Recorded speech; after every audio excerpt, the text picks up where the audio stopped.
Friends, welcome back to the channel. Today we are going over 7 books that you need to read in 2023. These are some of my favorite books of all time. I derived a lot of value from them, and I hope you do as well.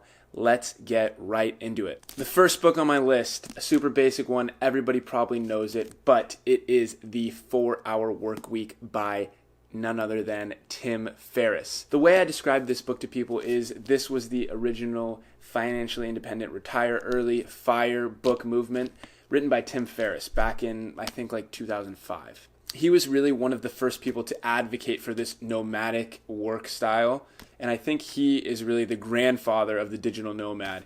This book will teach you everything you need to know about how to work 4 hours. Now, don't get me wrong, I do have a lot of critiques of this book for Tim Ferriss, but I think it lays a really great groundwork for somebody who wants to become nomadic with their work. I think this is a really great book to read, especially coming out of the pandemic, because the first third of this book, he talks about how to get your job remote and make sure it's okay with your employer. But now that is offered to a lot of people, and you don't need to ask your employer to go remote because you could potentially already be on that type of schedule or a hybrid or something close to it. Overall, I think this is a really great book, especially for somebody wishing to live a digital nomad lifestyle or travel a little bit while they work. I think it's really important to understand this. It helps you understand what your bosses want and how to work a little bit less in a role that might require less work than you are currently doing. The next book here is my favorite in the list. It is Deep Work by Cal Newport.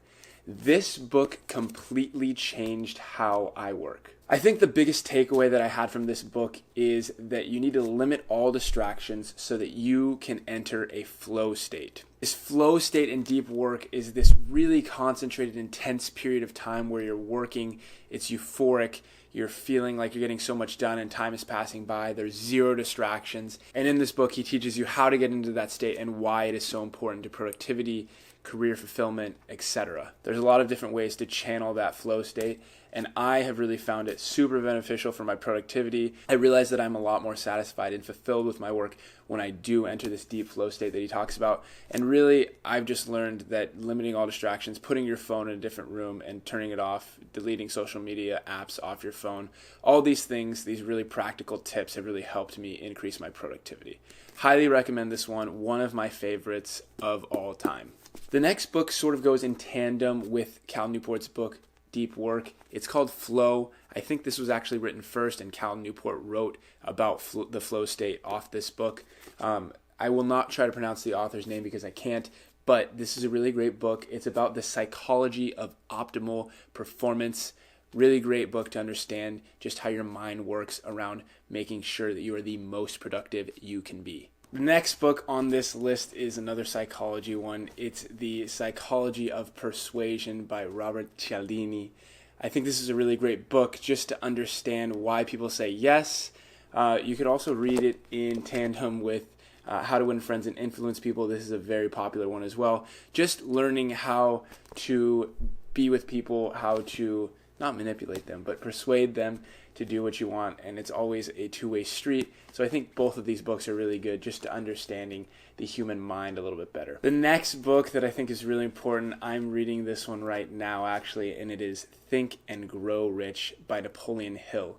This is a really interesting book about money, but it's not about money. It's about mentality. This book is all about the mentality of making money and understanding what you want and how to manifest it. I don't really like that word, but how to reach your goals, basically. You truly have to believe that you are going to hit, certain monetary metrics, or it'll never happen. And he talks a lot about the psychology of that in this book, that you really have to believe and truly understand what you want in order to get it. This next book is a favorite of mine as well. Very good book for people first starting out in investing. It is A Random Walk Down Wall Street. I've mentioned this book before, but it's good enough to say twice. It's by Burton Malkiel.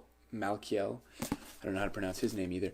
But it is really good for understanding the history of the stock market, understanding how to invest, practical tips. The beginning is a bit dry, but the last part has a lot of practical tips on how to invest, and it's super applicable to what you are going to do for the rest of your life in terms of investing. If you're still here for number 7, none other than Benjamin Graham's The Intelligent Investor, a very dense book, but it talks about everything you need to know in value investing. Really in-depth read, but I highly recommend if you're interested in investing. This is just everything on how to value a company, how to understand the structure of a company, and what goes into making a great stock pick. Benjamin Graham was Warren Buffett's mentor. He touts this book as one of the best value investing books of all time. Obviously, really dense, but highly recommend if you are interested in investing to read this book. Friends, those are the 7 books that I would recommend you read this year in 2023. I hope you can derive some value from them just as I have, whether it's working more productively or investing. I think there's something here for everyone. Please leave a comment down below on some books that you would recommend. I'm hoping to get through 30 this year and I need some recommendations. Would love to hear from you down below. Don't forget to subscribe. Thank you so much for watching and we will see you in the next one.